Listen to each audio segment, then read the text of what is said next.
আজ আপনাদের দেখাবো লালবাগ কেল্লা। লালবাগ কেল্লা রাজধানী ঢাকার বুড়িগঙ্গা নদীর তীরে পুরান ঢাকার লালবাগ এলাকায় অবস্থিত, যেটি সম্রাট আওরঙ্গজেব লালবাগ কেল্লা নির্মাণের পরিকল্পনা গ্রহণ করেছিলেন। তিনি পরিকল্পনা গ্রহণ করলেও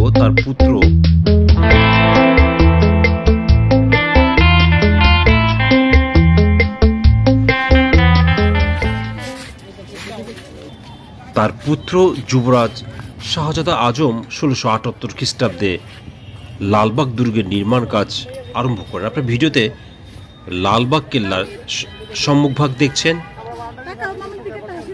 প্রথম গেট দিয়ে ভিতরে ঢুকে এই সুদৃশ্য বাগান দেখতে পাবেন, আর মাঝ বরাবর রয়েছে পরিবেবীর মাজার, শায়েস্তা খানের মেয়ের, এবং ডান দিকে একটি মসজিদ রয়েছে এবং বামে শায়েস্তা খানের বাসভবন রয়েছে। আপনারা যখন প্রথমে ঢুকবেন তখনই দেখতে পাবেন পরিবেবীর মাজার। শুরুতে লালবাগ কেল্লার নাম দেওয়া হয়েছিল আওরঙ্গবাদ দুর্গ বা আওরঙ্গবাদ কেল্লা। পরবর্তীতে ১৬৮৪ খ্রিস্টাব্দে সুবেদার শায়েস্তা খানের কন্যা ইরান দুখ্ত পরিবেবী মারা যাওয়ার পর তিনি দুর্গটি তৈরি কাজ বন্ধ করে দেন। ১৮৪৪ সালে আওরঙ্গবাদ এলাকাটির নাম পরিবর্তন করে লালবাগ রাখা হয়। এলাকার নামের সাথে কেল্লাটির নামও পরিবর্তিত হয়ে লালবাগ কেল্লা হিসেবে পরিচিতি লাভ করে। আপনারা ভিডিওতে লালবাগ কেল্লার পরিবেবের মাজার দেখছেন। মাজারের ভিতরের অংশ আপনাদের দেখাচ্ছি, দেখছেন মাজারের বাইরের অংশ। সুবেদার শায়েস্তা খানের বাসভবন ও দরবার হল লালবাগ কেল্লা জাদুঘর হিসেবে ব্যবহৃত হচ্ছে। লালবাগ কেল্লায় ৩টি ফটক থাকলেও এর মধ্যে 2টি বন্ধ করে দেওয়া হয়েছে। ফটক দিয়ে প্রবেশের সাথে সাথে মনোরম বাগান মনকে প্রফুল্ল করে তোলে। আপনার ভিডিওতে সেই বাগান দেখছেন, প্রচুর রঙ্গন গাছ রয়েছে। প্রবেশ পথ ধরে সোজা এগিয়ে গেলে সামনে দেখতে পাওয়া যায় শায়েস্তা খানের কন্যা পরিবেবের স্মৃতির উদ্দেশ্যে নির্মিত সমাধিসৌধ।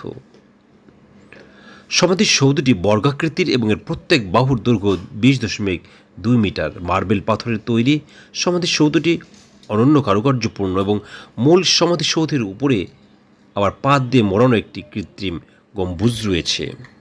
আপনি দুর্গের বাহিরের অংশ দেখছেন। এছাড়া দর্শনীয় স্থানগুলোর মধ্যে রয়েছে লালবাগ দুর্গ মসজিদ, সুন্দর ফোয়ারা, আরও কিছু সমাধি এবং তৎকালীন সময়ের যুদ্ধ ব্যবহৃত কামান। লালবাগ দুর্গের বাহিরের অংশ দেখছেন, অর্থাৎ সমাধির পর আমরা এই সিঁড়ি দিয়ে দুর্গের দোতলায় উঠলাম। সেখানে একটি বাগান রয়েছে। লালবাগ কেল্লার প্রবেশ গেটের ডান পাশে রয়েছে টিকিট কাউন্টার। বাংলাদেশি পর্যটকদের জন্য প্রবেশ টিকিট মূল্য জনপ্রতি 20 টাকা, সার্কভুক্ত দেশের পর্যটকদের জন্য 100 টাকা এবং বিদেশি পর্যটকদের জন্য টিকিটের মূল্য জনপ্রতি 200 টাকা। 5 বছরের নিচে বাচ্চাদের প্রবেশ করতে টিকিটের প্রয়োজন হয় না। লালবাগ কেল্লা রবিবার বন্ধ থাকে এবং সোমবার অর্ধ দিবসের জন্য বন্ধ থাকে। এছাড়া সকালে বিশেষ সরকারি ছুটির দিনে লালবাগ কেল্লা বন্ধ থাকে। গ্রীষ্মকাল ও শীতকাল অনুযায়ী লালবাগ কেল্লা পরিদর্শনের সময়সূচি পরিবর্তিত হয়। লালবাগ কেল্লার উপরে একটি সুন্দর বাগান রয়েছে এবং বাগান থেকে বিভিন্ন লোকেশন দেখা যায়, সেটি আপনারা দেখছেন। ঢাকার যে কোনো জায়গা থেকে লালবাগ কেল্লা যাওয়া যায়। আপনারা সুবিধা মতো বাহনে লালবাগ আসতে পারবেন। লালবাগ দুর্গে যাওয়ার জন্য কয়েকটি পথ রয়েছে, আপনার সুবিধা মতো আপনি আসতে পারেন। ঢাকা অথবা বাংলাদেশের যে কোনো প্রান্ত থেকে ঢাকার গুলিস্তান গোলাপশাহ মাজার আসতে পারবেন। সেখান থেকে রিক্সা অথবা লেগুনাতে করে কেল্লা যেতে পারবেন। আপনার কেল্লার বিভিন্ন অংশ দেখছেন, যদিও অনেক অংশ নষ্ট হয়ে গিয়েছে রক্ষণাবেক্ষণের অভাবে। ঢাকায় অথবা বাংলাদেশের যে কোনো প্রান্ত থেকে ঢাকার new market, Nilkhet, Shahbag, TSC অথবা আজিমপুরে এসে রিক্সায় করে যেতে পারবেন লালবাগ কেল্লায়। সদরঘাট থেকে রিক্সায় বাবুবাজার ব্রিজ হয়ে লালবাগ কেল্লা যেতে পারবেন। এছাড়া ঢাকার যে কোনো জায়গা থেকে সিএনজিতে করে সরাসরি লালবাগ কেল্লা আসতে পারবেন।